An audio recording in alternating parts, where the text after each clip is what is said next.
जटाटवी गलज्जल प्रवाह। ओम नमो नीलकंठाय, दक्ष ज्वर ध्वंसनाय, श्री नीलकंठाय नमः। अरब सागर के किनारे समुद्र की ऊंची लहरों के बीच स्थापित है प्राचीन महादेव मंदिर।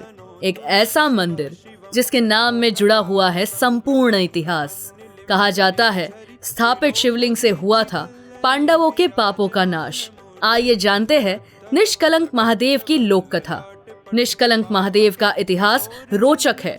पौराणिक कहानी उस समय की है जब पांडवों ने 5 शिवलिंग की स्थापना की। पापों से मुक्ति पाने के लिए पांडवों ने 5 शिवलिंग को अरब समुद्र के किनारे स्थापित किया। पांडवों ने शिवलिंग की निरंतर पूजा अर्चना की। भक्ति भाव में लीन 5 भाइयों को देखकर शिव जी प्रसन्न हुए। महादेव ने प्रसन्न होकर पांडवों को पापों से मुक्ति दिलाई। इस तरह से पांडवों सहित गांव वासियों ने सच्ची श्रद्धा स्थापित शिवलिंग की आराधना शुरू कर दी। प्राचीन स्थान निष्कलंक महादेव के नाम से जाना गया। समुद्र की लहरों के बीच वर्तमान समय में 5 शिवलिंग आज भी मौजूद है।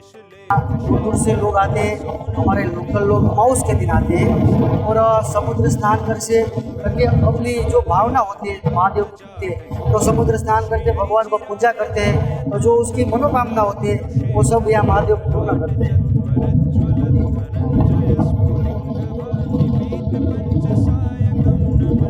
इस समुद्र के बीच में और महादेव जी का प्रभावशाली मंदिर है। ये शिवलिंग का दर्शन करने का टाइमिंग चंद्र के अनुसार होता है कि तिथि के अनुसार होता है। मानो कि अमावस पूर्णिमा होता है ना, तो सुबह में 7:30 से खाली हुआ तो 12:30 वापस आता है और पूनम अमावस के बाद प्रथम आती है, तो उसका टाइम 48 मिनट लेकिन 48 मिनट का फर्क पड़ता है। शिवलिंग की विशेषता है 24 घंटों में से 12 घंटे शिवलिंग समुद्र की लहरों में डूबा रहता है। पवित्र स्थान को दूर से देखने पर स्वर्ग जैसी अनुभूति मिलती है। मानो धरती और आकाश का मिलन हो रहा हो, ऐसा प्राकृतिक दृश्य नजर आता है। निष्कलंक महादेव के शिखर पर 52 गज की ध्वजा लहराती है। जब जब समुद्र में हाई टाइड आती है, शिवलिंग का जलाभिषेक होता है, अर्थात निष्कलंक महादेव का समुद्र देव स्वयं जलाभिषेक करते हैं। ज्वार भाटा के समय भी ध्वजा निरंतर लहराती नजर आती है। ध्वजा के दर्शन का एक अलग ही महत्व है। भक्तजन ध्वजा के दर्शन के लिए दूर क्षेत्रों से आते रहते हैं। पांडवों के पाप दूर करने वाले भोलेनाथ शरण में आने वाले सभी भक्तों की समस्याएं दूर करते हैं। अटूट श्रद्धा है और मैं हफ्ते में 1 बार आ ही जाता हूँ यहाँ पे। और यहाँ पे लोग दूर दूर से अपनी मनोकामना पूर्ण करने के लिए आते हैं और ये समुद्र में स्नान करने के बाद यहाँ लोग शिवलिंग की पूजा करते हैं। मैं 12 साल से यहाँ मंदिर पे दर्शन के लिए आता हूँ। हर सोमवार को आता हूँ और श्रावण मास पूरा आता हूँ। मैं इधर दर्शन करने रोज़ आता हूँ और बहुत प्राचीन मंदिर है। यहाँ निष्कलंक महादेव का मंदिर है और पांडवों को स्थापित 5 लिंग है। इधर भगवान का वरदान है कि कलयुग में जितने अघोर पाप किया हो, एक बार यहाँ आके इसका दर्शन कर ले तो इसका पाप पूरा धुला जाता है। पवित्र स्थान पर श्रावण और भादो महीने की अमावस के दिन बड़े से मेले का आयोजन होता है।